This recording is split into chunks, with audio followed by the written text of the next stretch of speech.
मनोहर लाल जी और मैं बहुत पुराने साथी हैं।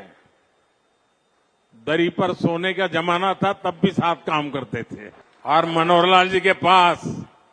एक मोटरसाइकिल रहती थी, तो वो मोटरसाइकिल चलाते थे, मैं पीछे बैठता था, रोहतक से निकलता था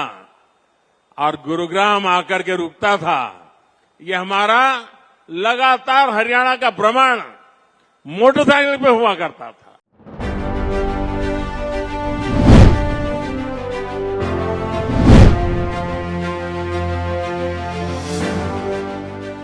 आपको शायद इन बातों का भी पता होगा कि जब भाजपा ने शुरू में जब चुनाव लड़े थे तो हरियाणा की राजनीति में मुख्यमंत्री का नाम नहीं लिया गया था, यानी कि खट्टर के नाम के ऐलान की घोषणा नहीं की गई थी। और दूसरी बात यह है कि जिस तरह से प्रधानमंत्री जी ने मनोहर लाल जी को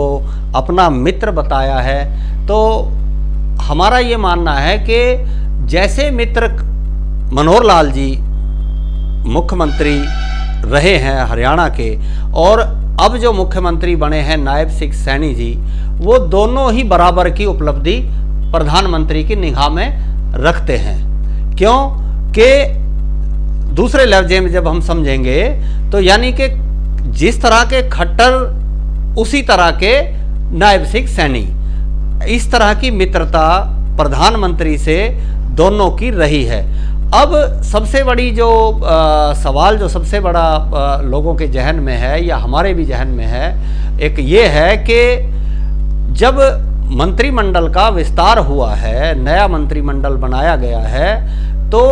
नायब सिंह सैनी के सामने भी बहुत बड़ी चुनौती आके खड़ी हो गई है कि वो अपने उप मुख्यमंत्री को यानी कि अनिल विज जी को किस तरह से संतुष्ट कर पाएंगे या नहीं कर पाएंगे। एक बात आपको यहाँ और याद दिला दें कि जिस तरह का सरकार में जो परिवर्तन हरियाणा की राजनीति में किया गया है, एक पिक्चर जो है वो अनिल कपूर जी की पिक्चर है, जिसमें अनिल कपूर जी को कुछ क्षण के लिए जो है मुख्यमंत्री बनाया गया है। और उस पिक्चर में अनिल कपूर जी उस अपने कार्यकाल में बहुत बड़े बड़े बदलाव करते हैं।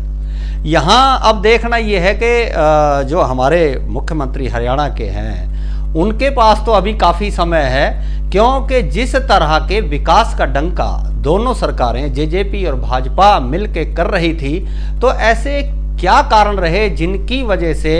दोनों का गठबंधन टूट गया या सरकार को दूसरा मुख्यमंत्री बनाना पड़ा। यानी जब विकास ही विकास की ढोल या नगाड़े पीटे जा रहे हैं तो ऐसे क्या कारण रहे। लेकिन समझने की बात क्या है कि आज का जो समय है, देखिए आज जो जनता जनार्दन है वो नेताओं की चाल को बखूबी समझने लगी है। भले ही नेता कितने होशियार क्यों ना हो जाएं, लेकिन जिस तरह की गतिविधियां सरकार जब करती है, कोई भी सरकारें, तो जनता जनार्दन से वो बातें छुपी नहीं है कि इसके पीछे उनका क्या उद्देश्य है। भले ही उद्देश्य आज की जो राजनीति चल रही है वो भले ही चाहे विकास की बात में तो कोई कमी है ही नहीं, क्योंकि दोनों सरकारों ने अपने अपने जो जनसंपर्क अभियान रहे हैं या जो रैलियां रही हैं उनमें विकास का बहुत बड़े बड़े डंके बजाए हैं। भले ही धरातल पे कुछ काम हुआ है या नहीं हुआ है उसका फैसला जनता जनार्दन करेगी, लेकिन जब कभी बात आज की जो राजनीति है तो क्या ये राजनीति जातिवाद पे टिकी हुई है, इस बात को भी जनता जनार्दन बिल्कुल प्रत्यक्ष रूप से समझ चुकी है। दूसरी बात यह है कि राजनेताओं ने जब जब जनता जनार्दन यानी पब्लिक जिस राजनेता को अपने सिर माथे का सिरमौर बना के अपने ऊपर बैठाती है, उस जनता को मूर्ख समझना ही राजनेताओं के पतन का कारण होता है। अस्तु, नमस्कार।